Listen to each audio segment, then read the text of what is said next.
아멘. 오늘 봉독한 말씀을 가지고 오늘을 그날처럼이라는 제목으로 말씀을 함께 나누도록 하겠습니다. 기독교가 다른 종교나 학문과 뚜렷하게 구별되는 것이 있다면 그 중에 대표적인 것이 바로 종말론입니다. 현재 인간 역사는 언젠가 끝이 난다라고 하는 믿음, 이것이 바로 종말론이죠. 하나님께서 죄 가운데 있는 이 세상을 마무리하고 새로운 세상을 주시겠다는 약속이 종말론입니다. 종말이죠. 성경은 이런 종말에 올 세상을 새하늘 그리고 새 땅이라고 부르고 있습니다. 새하늘과 새 땅, 한자로 표현하면 신천, 신지입니다. 신천지죠. 신천지. 신천지라는 표현은 너무 좋은 표현이고 성경에서 우리에게 보여주는 종말 그리고 하나님의 약속된 표현이 신천지입니다. 근데 이 신천지를 이단이 사용을 하게 되면서 우리 개신교에서는 신천지라는 말을 잘 사용을 하지 않아요. 근데 원리적으로 성경적으로는 신천지는 굉장히 좋은 표현이라는 것을 말씀을 드리면서 재밌는 것 중에 하나가 신천지 교주인 이만희가 이제 죽을 때가 다 되었습니다. 죽을 때가 되면서 그 안에 내부에서도 여러 분열들이 이제 일어나기 시작하는데 신천지라는 이단이 분열되면서 또 하나의 종파가 생겨나기 시작했습니다. 그 새롭게 시작된 종파가 뭔지 혹시 아십니까? 새천지입니다. 신천지 이만희 교주의 부인을 중심으로 만들어진 단체가 새천지입니다. 신천지인지 새천지인지 말장난 같긴 한데 하여튼 새천지라는 이름으로 또 하나 시작이 되고 있습니다. 아직은 규모가 그렇게 크지 않지만 이제 이만희가 죽으면서 나중에 어떤 일들이 펼쳐질지는 잘 모르겠어요. 하여튼 그렇습니다.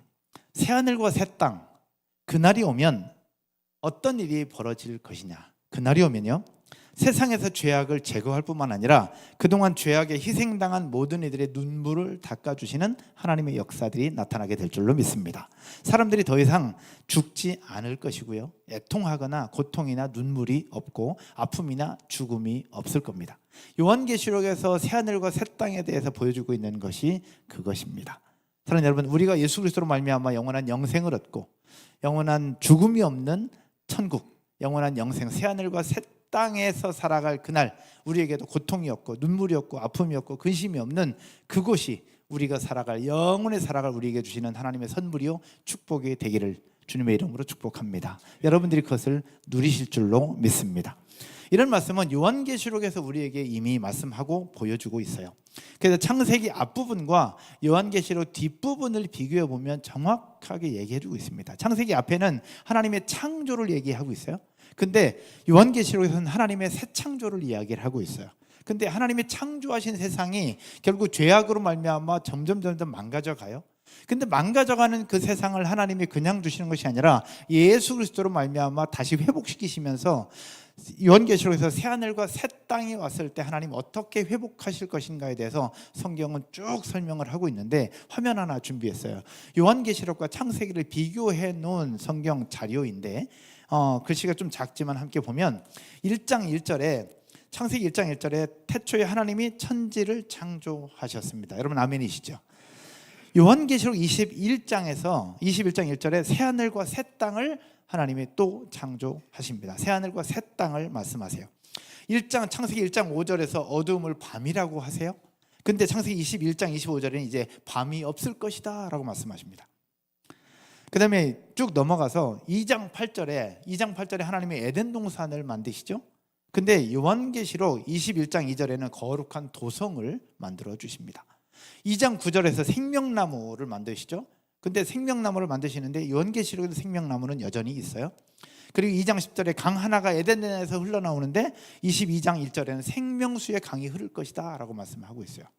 이 두 가지만 공통이고 나머지는 다 새 창조로 바뀌어요. 2장 17절에는 죄악으로 말하면 반드시 죽는다고 얘기를 하고 있어요. 그러나 21장 2절에는 다시는 죽음이 없을 것이다. 쭉 내려 3장 1절에 뱀이 나타나면서 아담과 하와를 유혹해서 넘어지게 만들죠. 쭉 옆으로 가면 20장 10절에 악마도 불과 유황의 바다로 던져지게 되는 것이다. 이렇게 설명합니다. 3장 8절에 남자와 그 아내가 하나님을 피해서 숨어요. 죄를 짓고 난 이후에 하나님을 피해서 숨어버리죠. 그런데 계시록 22장 4절에서는 그들이 하나님의 얼굴을 볼 것이다 라고 말씀하고 있어요. 완전한 회복이죠. 이런 회복이 저와 여러분의 삶 가운데 새하늘과 새 땅에서 이루어지고 나타나게 될 줄로 믿습니다. 또 몇 가지 더 볼까요? 3장 8절에 하나님과 거니는 것이 중단됩니다. 죄악으로 말미암아. 그러나 오른쪽으로 보면 21장 3절에 하나님이 그들과 함께 계시다고 말씀하고 있어요. 3장 13절에 뱀의 첫 승리가 있죠. 그러나 21장에 가면 어린 양의 최종 승리, 예수 그리스도의 최종 승리가 있는 것이고, 3장 16절에는 고통이 증가해요. 죄가 들어옴으로 말미암아 고통이 증가하지만 21장 4절에 뭐가 없을 것이라고? 고통이 없을 것이라고요. 할렐루야. 마지막 하나 3장 17절에 땅이 저주를 받습니다. 인간들의 죄악으로 말미암아 땅이 저주를 받아요. 22장 3절에 그러나 다시 저주를 받을 일이 있다 없다? 없다라는 겁니다. 사랑하는 여러분, 이것이 새하늘과 새 땅의 모습입니다. 여러분, 그럼 이 새하늘과 새 땅이 우리와 관계가 있는 걸까 없는 걸까? 현재 우리가 살고 있는 이곳은 새하늘일까 새 땅일까요? 어떤 모습일까요? 현재 우리가 살고 있는 것은, 현재 우리가 살고 있는 것은 성경에서 이야기하고 있는 새하늘과 새 땅. 왜? 우리는 슬픔이 있고 눈물이 있고 고통이 있잖아요, 아직까지는. 그러나 예수 그리스도 안에 있을 때는 고통이 고통이 아니고 죽음이 죽음이 아니고 눈물이 눈물이 아니잖아요. 그래서 이것을 신학적으로 어떻게 표현하냐면 already not yet 이라고 표현합니다. 왜냐하면 already not yet, already는 이미 오셨다는 거예요. 그러나 아직은 완성은 아니라는 겁니다. 결국 새하늘과 새 땅이 아직 완성된 것은 아니지만 예수 그리스도의 십자가와 부활 사건으로 말미암아 새하늘과 새 땅, 하나님의 나라는 이미 우리 삶 가운데 이미 시작되었다라는 사실이죠. 할렐루야. 그래서 예수 믿는 자들에게 주신 특권과 은혜가 바로 이것입니다. 눈물이 있지만 그 눈물이 눈물이 아니에요. 아픔이 있지만 아픔이 아니고, 고통이 있지만 고통이 아니에요. 그 속에 감사가 있고, 그 속에 은혜가 있고, 그 속에 치유가 있고, 그 속에 회복이 있다라는 것이죠. 사랑하는 여러분, 오늘 예배 가운데 새하늘과 새 땅, 이미 우리 가운데 주신 하나님의 나라를 누리고 경험할 수 있는 여러분 모두가 되실 줄로 믿습니다. 그러므로 모든 그리스도인들은 이런 종말의 날을 소망하는 마음으로 살아가는 것이죠. 아직 해결되지 않았지만, 아직 완성되지 않았지만, 여전히 우리 가운데 문제들이 있지만, 그럼에도 불구하고 그 문제들 속에서 오늘을 살아간다라는 겁니다. 한 발 더 나아가서 오늘이 마치 종말의 그날처럼 생각하며 살아가고 있다라는 것이죠. 여러분, 종말은 역사의 파국에 대한 메시지가 아닙니다. 종말, 요한계시록에 대해서 이야기를 하는 많은 분들도 계시는데, 요한계시록은 심판의 메시지다, 멸망의 메시지다, 그리고 하나님의 어떤 호통의 메시지다라고 얘기하는 사람들도 많이 있어요. 그런데 여러분, 종말에 대한 메시지는 역사의 파국에 대한 경고나 파국에 대한 그런 메시지, 심판의 메시지가 아니에요. 요한계시록은 뭐냐? 파국에 대한 메시지가 아니라 미래를 준비하는 삶을 살아가는 하나님 나라에 대한 소망과 위로의 메시지가 바로 요한계시록이고, 우리에게 주시는 종말이라는 사실을 기억하기를 주님의 이름으로 축원드립니다. 그래서 요한계시록을 예로 들어서 성도들을 겁박하고 협박하고 두렵게 만드는 교회가 있다면, 이런 교회를 다니시는 분들은 한 번쯤 다시 고민해보라고 저는 말씀드리고 싶어요. 요한계시록은 경고, 심판, 멸망, 파국에 대한 메시지가 아니라 신앙을 지키며 꿋꿋하게 버티며 살아가는 하나님의 백성들을 위로하고, 심판이 있을 것이다, 그러나 그 심판의 날에 하나님의 위로가 있고 치유가 있고 회복이 있을 것이니 조금만 더 인내해라, 조금만 더 기다려라, 조금만 더 참아라 라고 주시는 하나님의 위로와 소망의 메시지가 요한계시록이라는 거죠. 여러분, 그래서 이런 종말을 살아가고 있는 저와 여러분 모두에게 오늘은 일과소명 5번째 시간으로 종말을 살아가고 있는 우리가 어떻게 살아야 될 것이냐, 따라서 한번 해볼까요? 오늘을 그날처럼 살아갈 수 있는 저와 여러분 모두가 되기를 주님의 이름으로 축복합니다. 오늘 본문은 교회 다니지 않는 사람들도 다 알만한 달란트 비유입니다. 앞부분에 열처녀 비유가 나와요. 그리고 이어서 달란트 비유가 나오는데, 둘 다 예수님의 재림과 예수님의 종말을 대비하는 성도의 자세를 교훈하고 있습니다.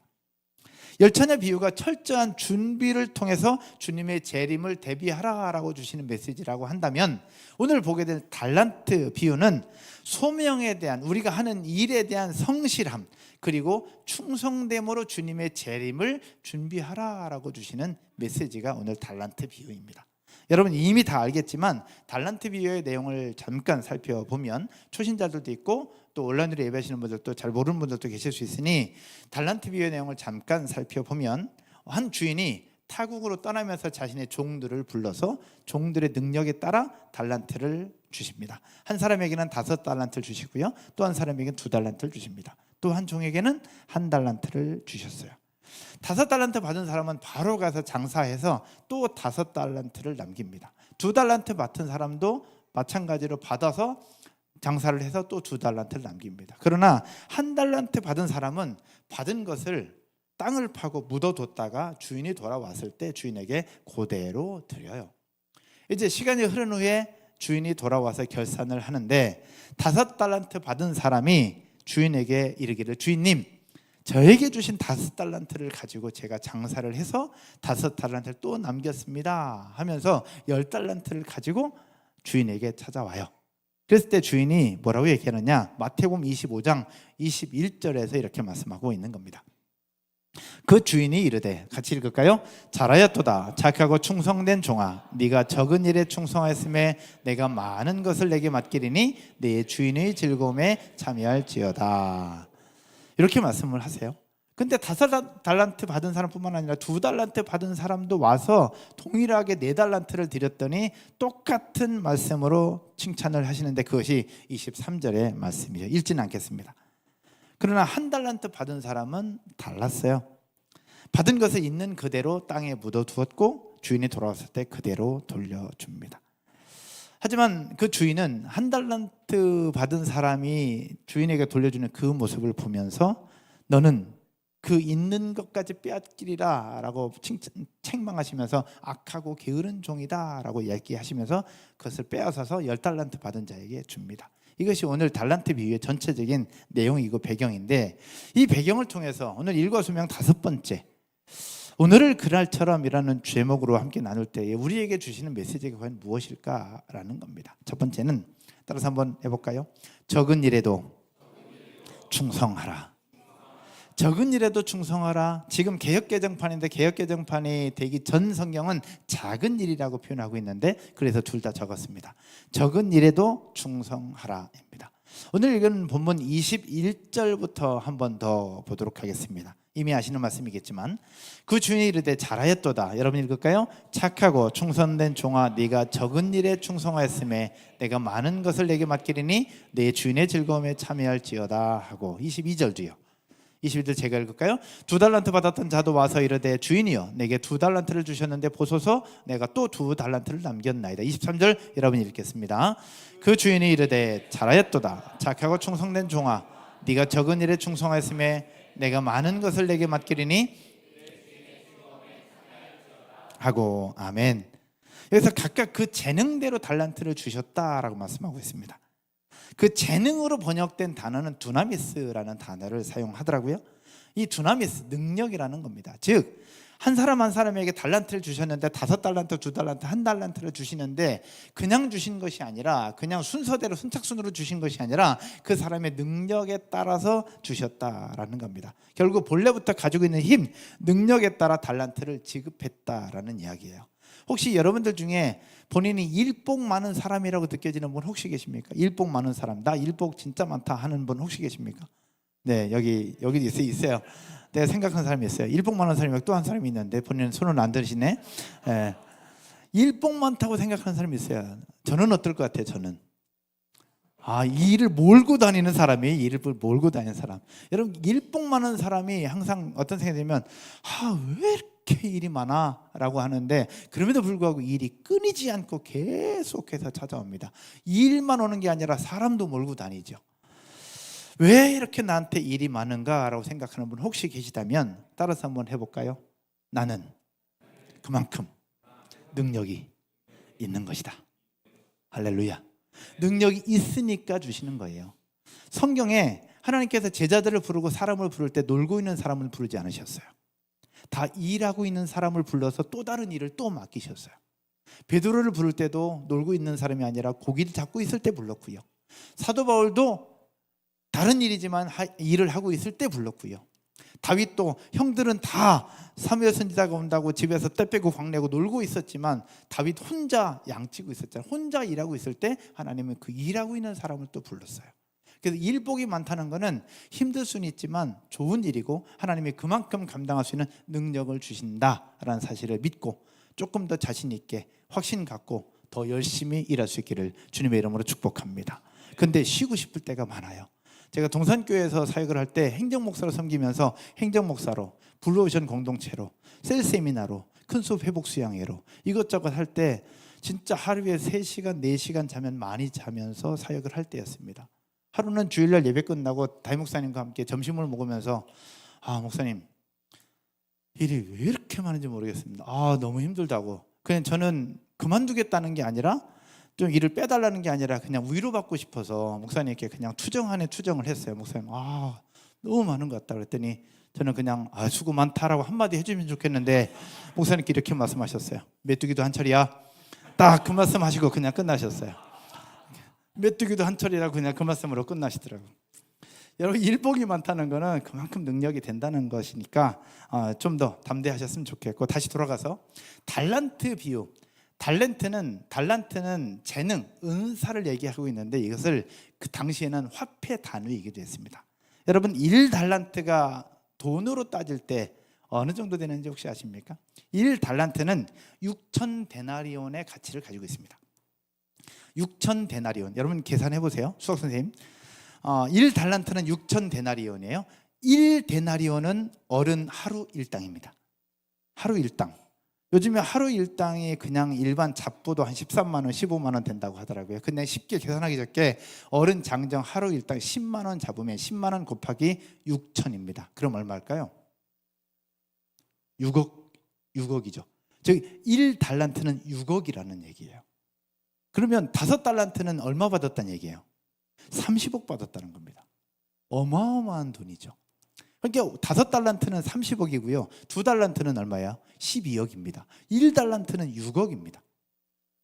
우리가 이걸 생각하면서 30억에 비해서 1달란트 6억은 작은 돈입니다. 말 그대로 작다는 건 규모를 얘기하는 거고 적다는 것은 수량을 얘기하는 건데, 그래서 성경에는 작은 일, 적은 일이라고 표현하고는 있는데 하여튼 그렇습니다. 30억에 비해서 6억은 작은 돈이에요. 그러나 오늘날 말해도 결코 작지 않은 돈입니다. 그러므로 나한테 왜 적게 주었냐고 불평할 수는 없고 불평해서도 안 되는 돈이 1달란트라는 얘기죠.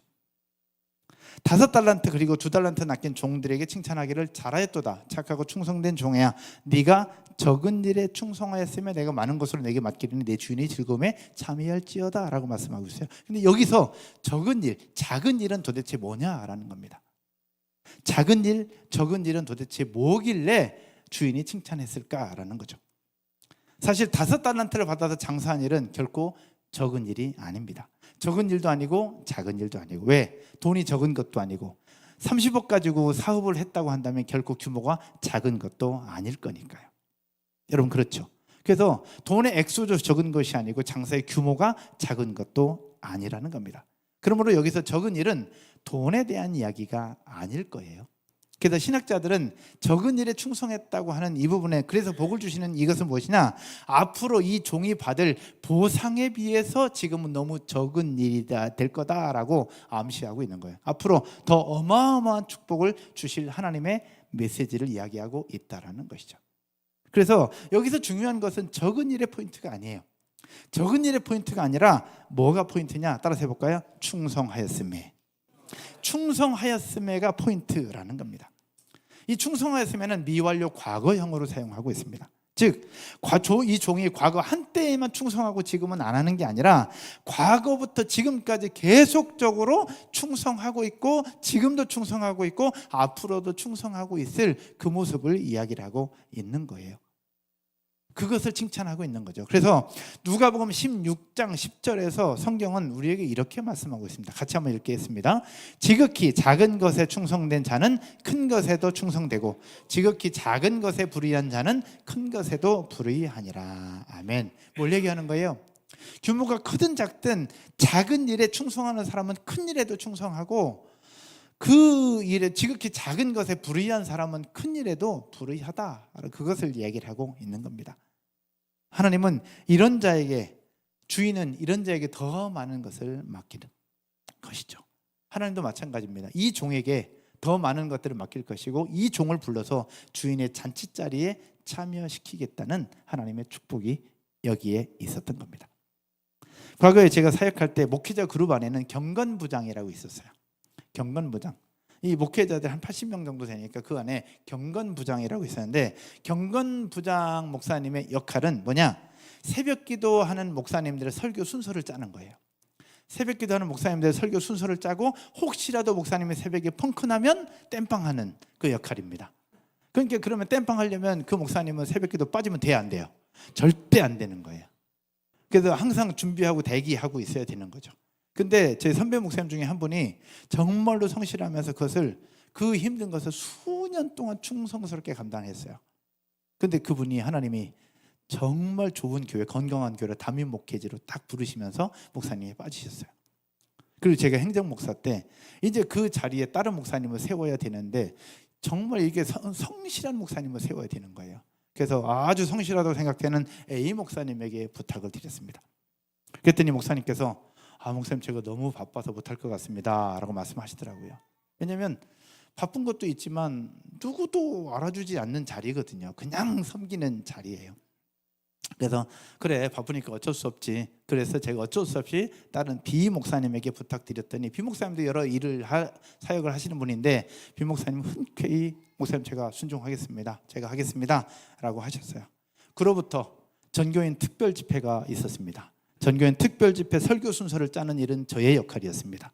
설교를 순서를 짜는 일에 굳은 일도 마다하지 않고 앞장서는 B 목사님을 설교자로 세우고 A 목사님은 설교자에서 뺐습니다. 제가. 그랬더니 A 목사님의 컴플레인이 있었어요. 왜 저는 빼셨습니까? 그래서 목사님 너무 바쁜 것 같아가지고 목사님 너무 바쁜 것 같아서 뺐다. 그랬더니 아무 얘기 안 하시더라고요. 여러분 아무도 알아주지 않는 새벽 순서를 짜는 것, 아무도 알아주지 않는 그 일은 마다하고 모두가 다 볼 수 있는 설교 강단에 서고 싶어하는 이거 어떻게 생각하십니까? 하나님은 우리에게 뭘 얘기하는 거냐? 작은 일, 적은 일, 눈에 보이지 않지만 굳은 일도 마다하지 않는 그 모습 속에 하나님은 더 큰 일도 맡기시는 하나님의 은혜가 있다는 것. 일과 소명 5번째 시간은 오늘을 그날처럼 우리에게 어떤 일, 어떤 사역이 주어지든 어떤 역할이 주어지든 그 일을 오늘을 그날처럼 충성스럽게 감당할 수 있는 저와 여러분 모두가 되기를 주님의 이름으로 축복합니다. 두 번째는요, 하나님을 신뢰하며 일하라입니다. 따라서 할까요? 하나님을 신뢰하며 일하라.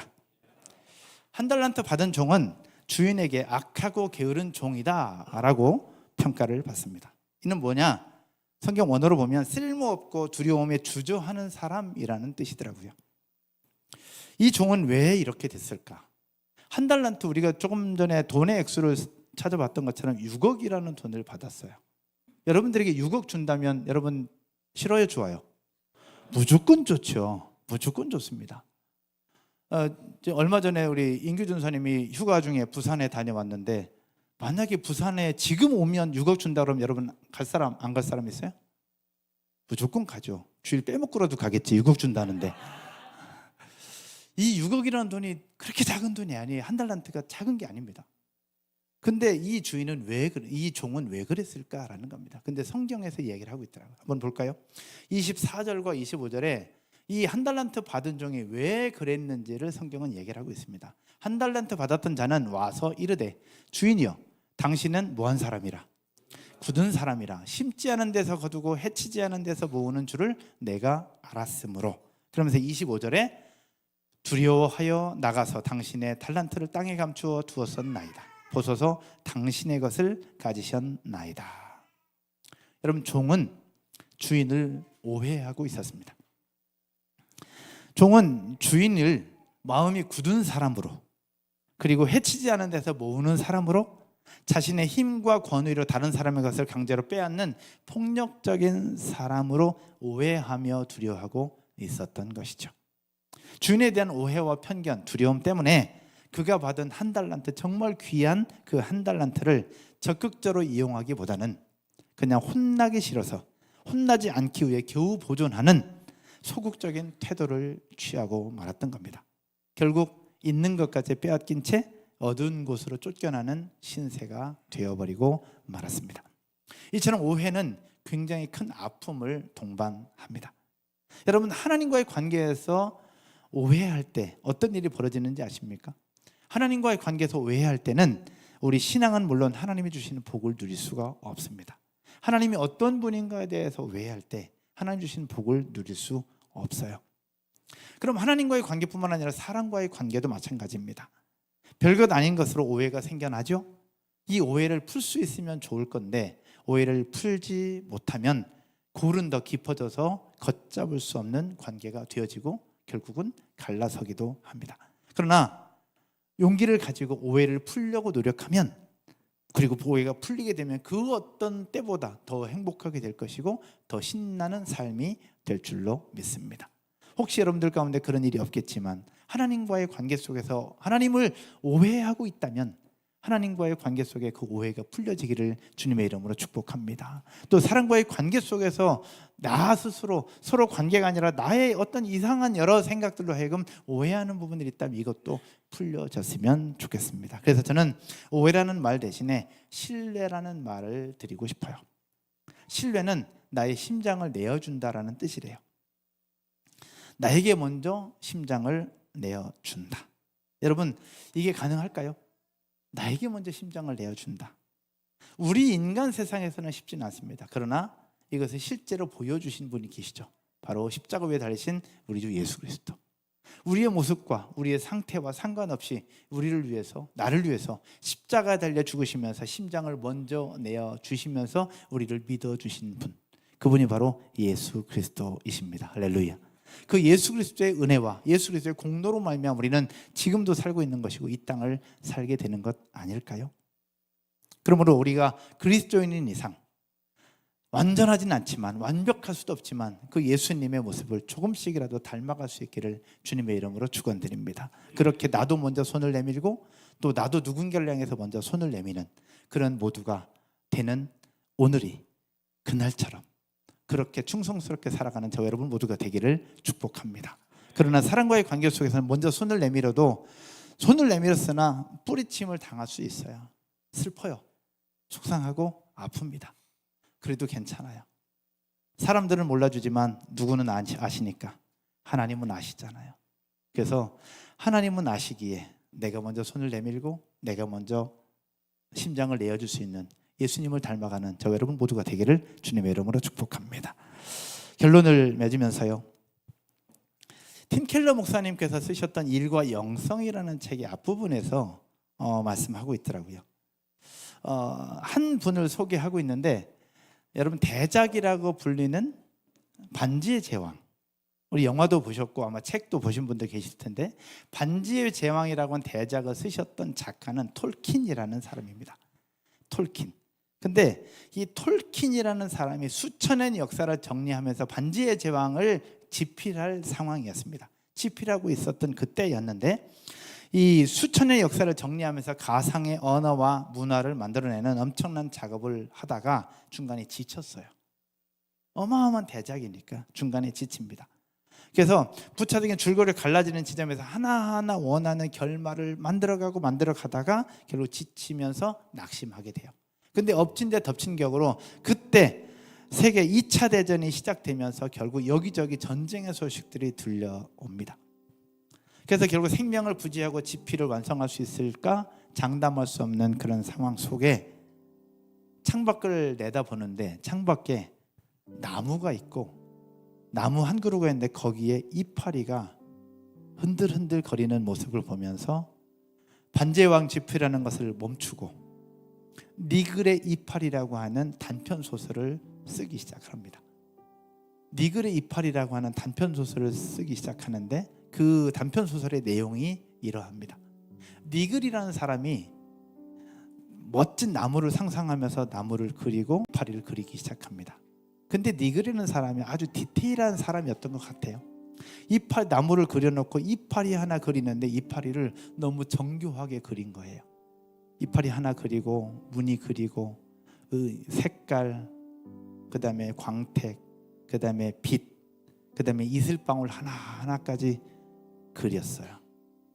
그런데 그걸 그리다가 또 사람 찾아오면 사람 얘기하고 누군가 부탁하면 또 부탁 들어주고 그렇게 하다가 나무를 그리려고 딱 준비를 해놨는데 결국 이파리 하나 그려놓고 세상을 떠납니다. 어떻게 보면 아무도 알아주지 않는 그 이파리 하나. 그런데 여기서 끝나지 않아요. 니글의 이파리라고 하는 그 책의 그 내용 속에 어떤 부분이 있냐면 니글이라는 사람이 이파리 하나 그려놓고 죽었어요.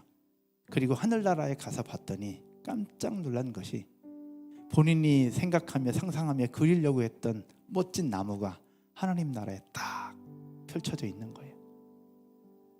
그러면서 그 속에서 주셨던 메시지가 뭐였냐면 지금 현재 나의 삶에는 완성되지 않은 그림이고 누구 하나 알아주지 않는 이파리 하나에 불과하지만 우리가 결국 가게 될 하나님 나라, 새하늘과 새 땅, 그곳에 가게 되면 우리의 부족함을 뛰어넘어 하나님께서 완성시켜 주실 놀라운 하나님의 역사와 하나님의 나라가 펼쳐질 것이다 라는 거예요. 그게 니글의 이파리의 그 내용인데, 여러분 옛 속담에 이런 글귀가 있어요. 가다가 중지하면 안이감만 못하니라. 여러분 들어보셨죠? 가다가 중지하면 안이감만 못하다. 그러나 여러분 하나님 나라의 관점에서는 속담이 저는 이렇게 바뀌어야 된다고 생각해요. 따라서 한번 해볼까요? 가다가 중단해도 간 만큼 이득이다. 가다가 중단해도 간 만큼 이득이라는 거예요. 완성된 나무를 다 그리지 못하고 이파리 하나 그린 채 죽어서 결국 나뭇잎에 이파리 하나가 유작이 되었지만 결국 나뭇잎에 이파리 하나는 결국 니글이라는 사람과 이 톨킨이라는 사람의 또 다른 인생을 보여주는 또 하나의 메시지가 될 수 있었다라는 거죠. 그렇다면 저와 여러분의 삶 가운데 때로는 너무 과중한 업무와 상상하고 있는 비전이 있지만 비전에 너무나도 못 미치는 너무 작은 일에 매진하다가 이리 지치고 저리 지치고 지쳐있는 이 부분들일 수 있지만 하나님 나라 연속선상에서 보면 이 일이 결코 헛된 일이 아니다라는 겁니다. 결코 헛된 일이 아닌 거예요. 따라서 한번 해볼까요? 현재 내가 하고 있는 일이 하나님의 일이다. 현재 내가 하고 있는 일이 하나님의 일이고 내가 하고 있는 일은 그 어떤 것도 무의미한 것이 없다라는 겁니다. 모든 것이 다 소중하고 현재 하고 있는 그 일을 통해서 하나님 또 다른 일을 펼쳐나가는 하나님의 역사가 있다는 사실을 기억하고 그 하나님을 신뢰함으로 오늘 또 살아가고 이번 한 주간도 살아갈 수 있기를 주님의 이름으로 축복합니다. 마지막 성경 고린도전서 15장 58절 읽고 마치도록 하겠습니다. 온라인으로 예배하시는 분들도 함께 읽겠습니다. 그러므로 내 사랑하는 형제들아 건실하며 흔들리지 말고 항상 주의 일에 더욱 힘쓰는 자들이 되라. 이는 너희 수고가 주 안에서 헛되지 않은 줄 알미라. 너희 수고가 주 안에서 헛되지 않은 줄 알미라. 아멘. 여러분들의 수고가 주 안에서 헛되지 않습니다. 오늘 또 충성스럽게 감당한 여러분 모두의 삶에 놀라운 하나님의 축복이 있을 줄로 믿습니다. 자리에서 한번 일어나